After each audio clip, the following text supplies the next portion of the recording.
And right now we're Hello? joined by Larry. How you doing? This is Rob, I'm, Mike, and Vinny. What's going on? how you doing? I'm doing good. Good. Oh, good to hear from you. And joining us on Over the Top Sports Radio, we were just talking about the Chiefs and Jets game once we dialed you in. So real quick before we get into what's going on with you, you're still heavily involved with the Chiefs. I think I saw some of your tweets. So what's your take on this team after the good start they got off to? I felt they went out to a really good start, but I felt they were individuals kind of like coming together and playing together. But I think after that one loss, it kind of felt like it was almost like a setback, and they just never recovered from it. I mean, like I said, you really don't have many leaders, older veteran leaders on that team other than, Tamba Hali and a couple of the guys, but I felt they need more depth in the leadership department so they can actually bring themselves together and actually play a lot more harder. So guys, when like Marcus Peters would have penalties like that, or guys wouldn't just give up so easy where it looked like to me when I watched them. I mean, I really don't have that much of insight with the Chiefs, personally, but I still follow them because obviously I played for them. And Kareem Hunt, he opened the year with 4 straight 100-yard games. He has not rushed over 100 in the last 7 games. He had 321 yards in the last 7 games. He had 469 in the first 4. What's going on with Kareem Hunt? Is he just not getting enough carries? What's going on with him? Because he looked really sharp at the beginning of the year. I know. I feel like they got away from that. I feel like the running game is starting to be an extinct part of the game, which is a travesty to see because you have great players and good players like young Kareem Hunt, and you want to see them flourish. You want to see them do more with their time, in the league. But I feel like the offenses are so copycat that you only pay attention to whoever won the last Super Bowl. That's the offense that you see that will be mirrored, and that's what is devastating because to be able to have a great offensive line and have a great weapons like Tyreek Hill and Travis Kelce, you have to have a running game to complement that, and who better to complement it better than Kareem Hunt, a player that can actually run downhill. Yeah, now, Larry, you had 2 of the best seasons from a running back point that we've ever seen. 2005, you had 1,750 rushing yards. At 2006, you had 1,789 rushing yards, 20 TDs. 2005, 17 touchdowns in 2006. But it wasn't always, roses there in Kansas City. When you were drafted, Dick Vermeil was there, and he made it very well known that he wanted a defensive player, and you guys kind of got off to a rocky start. Can you just speak on that, being a rookie, and then, here's this soon-to-be Hall of Fame coach, and he wants a defensive player. I mean, that kind of puts a lot of pressure on you, I mean, it put a lot of pressure, but that's why I thank God that Carl Peterson was the only guy in that organization that was in my corner. So when I came in, Carl Peterson, we had this meeting before anything started. Said, look, I was the guy that had drafted you. No one wanted to draft you, but I wanted to. So I felt I needed to owe him something because, he went on a limb for me to make that decision himself against the head coach's wants. So going in that scenario, it was kind of like me starting over as a redshirt freshman again, where I had to earn my way or earn my pay. And I felt that it was just not my time to do that. I'm in a professional league now. This is what I wanted to do. And I thought like I could at least contribute, not, start over Priest, but I felt like I shouldn't have to worry about game after game if I was going to dress or not. Like that was devastating for me, and it was just like a tough learning curve. And you came out of Penn State. You were the first-round pick. At Penn State, you really had 1 year where you were the full-time starter, and you blew it up with over 2,000 yards. Talk to me about how that transferred to you, though, to the NFL. I know you got off to a slow start. As a rookie, you didn't get as many carries. But once you were the starter, I mean, those 2 years that Mike just asked you about, what worked so well for you guys there? I mean, you single-handedly won me a lot of money in fantasy football. I still have to thank you for that. You're welcome. I felt like I was ready. I felt like at the summer, like during training camp, I was chomping at the bit, and I was just waiting for a chance. If Priest was going to get hurt, or there was something that I was going to, this is my chance to actually be number 2, then I was going to go in because previous years I wasn't number 2. I was like number 3 and number 4, and not even dressing some days. So I was chomping at the bit to get in there and to actually prove that I belong in this league, and I proved that Penn State running backs are not dead or just a bum picks. So I wanted to prove that, and so when I got the chance and Priest went down, I was ready to go. Like I just was so focused and watching tape day in and day out, but not knowing that everybody know my heart. But I was ready to go at the drop of a hat, and when it hit, I just kind of like took off from there. Yeah, and it was great. But how much of a toll did that 2006 season take on you? I mean, 416 carries. That's as many carries as I've almost seen anybody get in my lifetime. I think it was the record, right? Yeah. Did that just take a toll on you going forward and in your rest of your career? Like physically, were you able to feel a difference? I didn't feel a difference. I only felt the difference is when when Todd Haley came in and he made us do at that time all these unnecessary workout drills where we had to do a conditioning test and a fitness test, and at the time I'm getting ready to go into a training camp healthy, and I came into a training camp tired, and I felt this the way things were operated with that offense. I felt like I just couldn't recover from that last season. Like I was good when I came back. I just happened to get hurt that year, but I was still moving and running. I was still fresh. I just think after over a couple of years, when you get to a point where you're not, taking care of your body at that point in time, and the offense has changed, and you're doing a lot more in the training camp session, right. Yeah, it wore and tear on me at that point. And Larry, I want to ask you a couple of questions about Penn State. You were a Heisman finalist in 2002. You had the most rushing yards in the season with 2,087 yards. What was it like playing for Penn State and the iconic coach like Joe Paterno?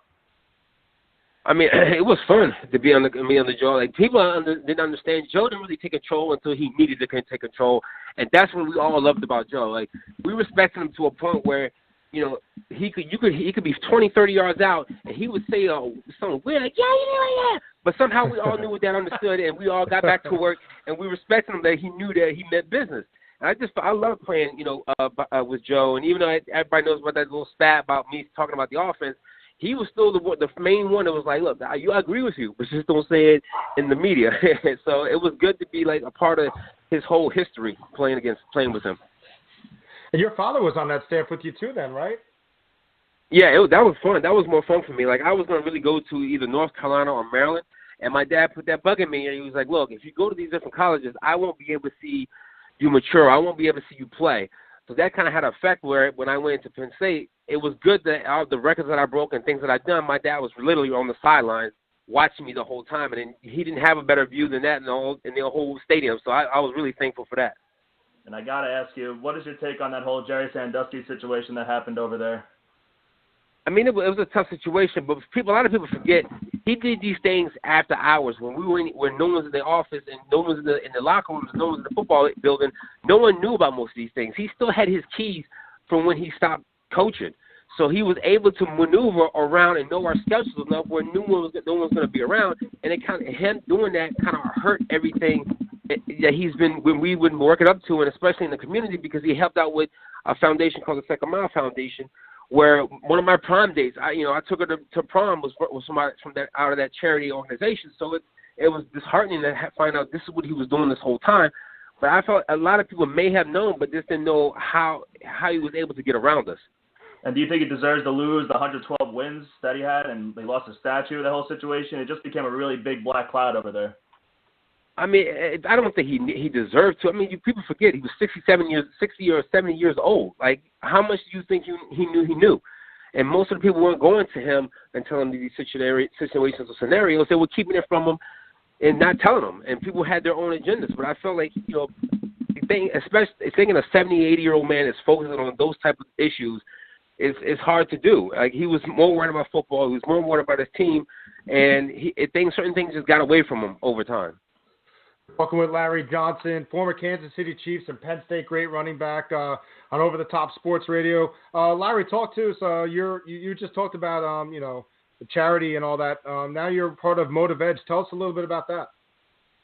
Well, I'm doing the Motivational Edge, which I'm a Chairman Edge Ambassador program, which I'm basically finding out donors and seeking donors, those who want to donate money, donate instruments, because what we do is help out juvenile detention centers, foster home kids, and kids in school and after-school programs. We don't have after-school programs anymore, and most of these kids we deal with have had behavioral issues, mental health issues, and literally background issues where they're not with the parents anymore, or the parents are in jail. And these are the kids that we need to grow, so these kids won't act in a very vicious, and toxic way, where they're not hurting themselves, but they're hurting other kids around them. So we help them with that by using the cultural arts such as poetry, music, dancing, and speaking word and lyricist abilities to be able to relate to them, so they can actually have a path to a healthier path to just to get those emotions out there. Yeah, and that website for everybody listening is themotivationaledge.org. We'll put that on our Twitter, and we'll tag you, Larry, just so that everyone can see it. It's a great cause, and great for you that you're involved. Listen, I read off your stats before. I have another stats question for you. You also were a very good pass-catching running back. I mean, you had over 30 catches 3 times here, 22 the year before that. What running back in today's NFL reminds you of yourself? Because not many of these running backs can also run the ball as well as catch the ball equally as good. I would say LeSean McCoy. I mean, he comes from an offense where he's very, very good at the backfield, but I was never as good as LeSean McCoy was because I just didn't have that offense. But when I see him going out, he can be able to beat linebackers one-on-one and run precision routes is what makes him a threat in Buffalo. So if anybody would like myself, it would be definitely LeSean McCoy because those screens and those little checkdowns, you could just have those 5 or 10-yard checkdowns and just make it into a 30, 40, 50-yard game because everybody's so far back. And that's what LeSean McCoy could do. He could make these 2-3 people miss, and he's already making a 30-yard gain off a 5-yard checkdown. And how do you feel about the Big Ten not being represented in the college football playoff? Do you think they got it right with these Final Four? No, they didn't. It's disappointing because Alabama has one of the weakest schedules that any of the other college teams that were ranked that year. And the Big Ten is, I feel, weak. Say again? I think they're the best team, though. They had one bad loss at the end of the year, and it was to Auburn on the road. And I think I don't think Ohio State with 2 losses deserve to get in. I mean, I don't think so. But I feel like the scheduling is a lot different because all Big Ten teams seem to be ranked the first top 10 of the season, and we're basically killing each other for a spot, and then we're all getting 1 or 2 teams. But you have certain schedules are geared up that their biggest game was Auburn. They played basically nobody else on the front end, and like just most of these other teams that get in from the SEC or the Pac-10 and the Big 12, like most of these teams are not playing top tier teams. I'm sure Nick Saban has a lot of pull in that decision as well. I want to talk to you about Saquon Barkley, and what do you think of him? He's a great runner for Penn State. Is he worth the top 5 pick in this year's draft? I think so. I mean, I just felt that he was just winning the wrong offense because they didn't use him as much as I felt they could use him, where he could have easily won the Heisman this year if they just gave him the ball a little bit more. I mean, even if he got the ball maybe 5 or 10 times a game, he's doing so much than anybody else who's been getting the ball 20 or 30 times a game in college. And I think he's just an explosive player.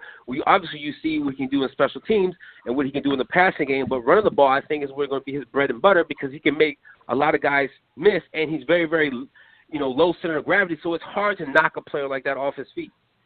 Yeah, 829 over the Top Sports Radio. Larry Johnson joining us. And Larry, I grew up as a Penn State fan. Kajana Carter, Kyle Brady, all those guys. But I went to school at Arizona State. They just hired Herm Edwards. You know Herm very well. What do I have to look for with Herm at ASU? I love it. You're gonna look for fire. You're gonna look for passion. You're gonna look for honesty. You're gonna look for truth.